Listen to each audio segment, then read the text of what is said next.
So you see a lot of videos and articles about what the top insurers are in Australia, and I just think it's completely inaccurate to try and list top insurers because for each person and what you're looking for, the top insurer for you or the top five insurers for you would be completely different. And I just want to do a quick demonstration to see to basically show you why.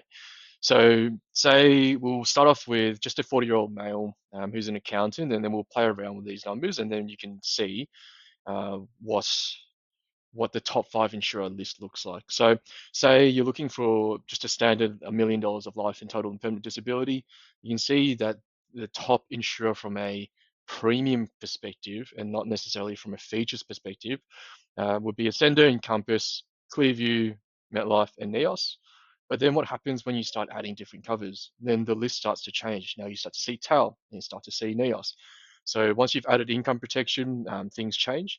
And then also when you start changing the when you start changing your benefit options, when you start to add different covers as well, then the insurers shift up and down depending on exactly what you're doing. These lists also shift for all demographics. So if you're female, the list looks slightly different. If you are age, if you're a little bit younger, again, it looks a little bit different. And if you change your income, or if you change your occupation here, so say you're a nurse, an enrolled nurse, and the list now looks completely different from a premium perspective.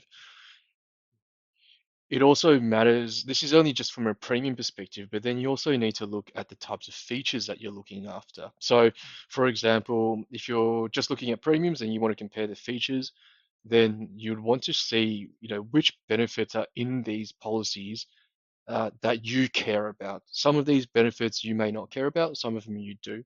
So when you're looking at a top five list, which is generic, it's basically there just to help you click on it. It's not really there. I wouldn't use it ever for trying to make a decision for yourself.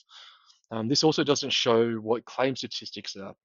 So like for example, if you go to claims, which is we're looking at Money Smart. So this is a Australian government published statistics.